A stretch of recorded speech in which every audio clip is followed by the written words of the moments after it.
Hello, welcome to this Biner webinar. In this webinar, we're going to get you through the new release 2.7 of Biner. All release notes can be read and found on help.biner.com, but today we're going to go into some of the details. Within the workflow, when you press a step, you already had the possibility to define steps on the action in workflow, but new is that you can also include fields that are in the contact file. If the field is already populated, you can override it if you want to, and you can enter new values to the field. As soon as you did, it will be stored on the contact file.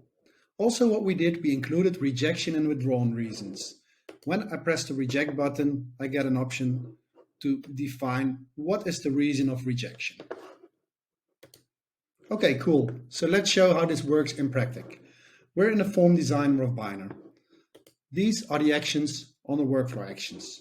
What you can also include is a new section with contact. In this contact section, you can include any field that's on the contact file that you want to have filled. Same applies, for instance, for rejection. There is a rejection reason with standard values. This can be found in the candidate and workflow action object. Here it is, and right here are the values, and you can add new values.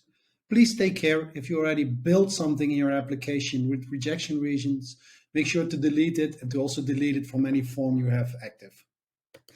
As with this webinar, we're also going to give credits to the people that helped us develop this functionality, because our Jesper and Michael van Amstel, but also our customer Linkit, gave valuable input. Now let's continue with some changes we made to our skills section. Whatever way you're writing something down, the system will recognize it.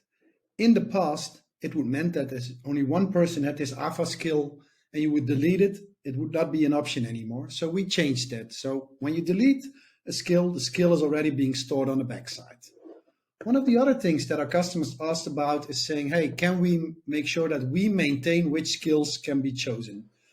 Via the Biner setup, via the manage skill types, it's now possible, let's pick language, to define which skills are there, and with the CRUD write in your profile, you can define if somebody can or cannot make changes to it. There's some kudos here to a couple of people. First of all, our Matthijs, who inputted the deleting part. Linkit helped us with the case insensitivity, and also Linkit and Alert asked us, can you restrict the flexibility for a user to make a new skill? Thanks again.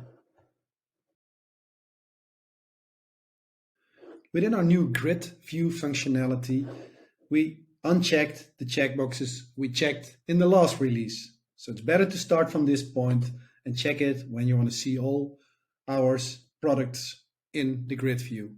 Linkit, again, thanks for your input. Another part of feedback we got from Linkit is saying, hey, can we make this assignment name popping up so that we know what's happening as soon as we do it? So let's create this workflow. We pick Christoph. As soon as we pick Christoph and we go to the next step, you will notice that the name is already changed. So Christoph is there. I'm going to include ASML at a customer. Continue right there. And then we say ASML pop up. So I'll switch over some of the steps, and as soon as I say when he's going to start, the last part of the naming will be pop up.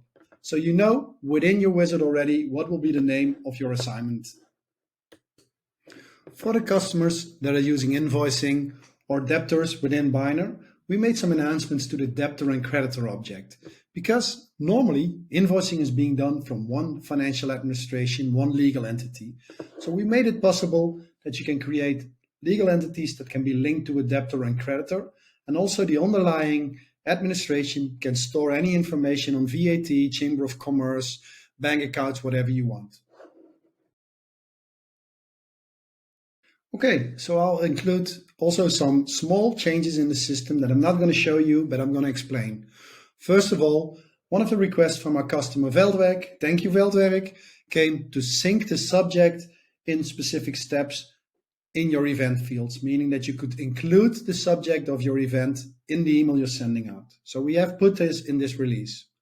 Another one, that with the right rights in the system, you can delete timesheets that have not been submitted yet. Thanks again. Diederik is working hard with JobRock, and he put in some extra fields on vacancy that needed to be in the REST API to make sure that we can communicate in the right way with JobRock. So thanks again, Diederik. And last but not least, Michael van Amstel again, who put in a request to make sure that when you share records, they will not be created for customer community and customer community login licenses. So that's it for now. So please go through the release notes. Any questions, reach out to your project manager, account manager, or your colleagues within the organization. See you next time. Thank you. Bye-bye.